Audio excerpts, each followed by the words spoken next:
Hello students, welcome to the video solutions of NTSE Stage 2 2017. So students, now we'll discuss the SAT part of NTSE exam, where we'll discuss firstly the question of mathematics. So here we have this question which states that the sum of all the possible remainders which can be obtained when the cube of a natural number is divided by 9 is option 1 5, option 2 6, option 3 8 और option 4 9. तो इस question में आपको बताना है सम of all possible reminder जो कि मिलेंगे जब हम किसी क्यूब ऑफ नेचुरल नंबर को डिवाइड करेंगे 9 से. तो जितने भी क्यूब हैं नेचुरल नंबर्स के, उसको जब भी आप 9 से डिवाइड करो तो क्या क्या रिमाइंडर्स आएंगे उनका सम निकालते हैं. So students, late us solve this. So students, आप जानते हैं कि जब भी हम किसी भी क्यूब को डिवाइड कर रहे हैं 9 से तो एग्जिस्ट करते हैं out of these forms 9m और 9m+1 और 9m+8. तो कोई भी परफेक्ट क्यूब जो है किसी भी नेचुरल नंबर का इन तीनों में से किसी एक फॉर्म में एग्जिस्ट करेगा. सो आप देख सकते हैं ये है यूक्लिड डिवीजन लेमा का form. Dividend is equal to divisor into quotient plus remainder. यहाँ पर रिमाइंडर की जगह है 0, यहाँ है 1 और यहाँ है 8. तो जब हम ऑब्टेन करते हैं सम ऑफ रिमाइंडर्स, तो सम ऑफ रिमाइंडर्स आता है यहाँ पर equal to 0 + 1 + 8 which is equal to 9. यानी कि यहाँ पे सारे पॉसिबल रिमाइंडर्स का सम आता है 9. So answer will be this option number 4. So answer for this question is option number 4. So students, now let us discuss our next question. Now students, let us discuss question number 42. It states, when a polynomial p of x is divided by x minus 1, the remainder is 3. When p of x is divided by x minus 3, the remainder is 5. If r of x is the remainder, when p of x is divided by the product of x minus 1 and x minus 3, the value of r of minus 2 is option number 1 -2, option number 2 -1, option number 3 0 और option number 4 2.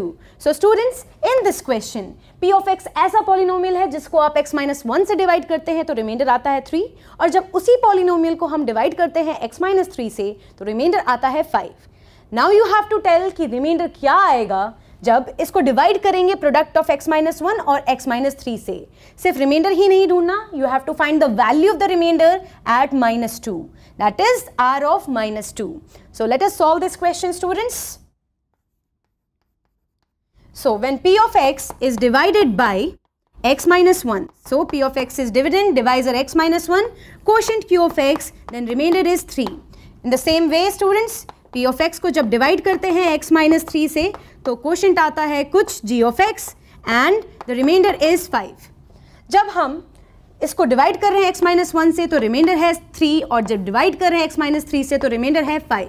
तो ये है हमारे दो equations. अब आपको बताना है रिमाइंडर क्या होगा जब इसको डिवाइड करेंगे प्रोडक्ट ऑफ x minus 1 और x minus 3 से. तो पहले इक्वेशन को मल्टीप्लाई करते हैं हम x minus 3 से दोनों साइड, और दूसरी इक्वेशन को मल्टीप्लाई करते हैं हम x minus 1 से दोनों ही साइड. फिर क्या होगा, आपको दो नए इक्वेशंस मिलेंगे और आप जब उनको सबट्रैक्ट करोगे तो आपको p of x की नई वैल्यू मिलेगी, और p of x की कुछ ऐसी वैल्यू होगी that p of x will be equal to -1/2 into x minus 1 into x minus 3 whole into q of x minus g of x plus 2x plus 4/2. So students, पहले multiply किया दोनों equations को, उसके बाद subtract किया तो ये आ गया p of x. जब ये स्टेटमेंट देखते हैं तो इससे क्लियर विजिबल है यहाँ पे -1/2 इंटू दिस टर्म, ये रिप्रेजेंट करता है आपका डिवाइजर.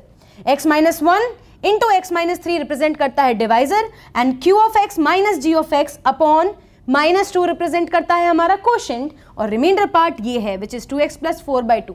जिसको सिंप्लीफाई करेंगे तो रिमाइंडर आता है r of x which is equal to x + 2, and you have to find here r of -2 which is equal to -2 + 2 that is 0. यानी कि आंसर आ रहा है यहाँ पर 0. So out of these 4 option यहाँ पर 0 है, यानी कि ऑप्शन 3 है आपका करेक्ट आंसर.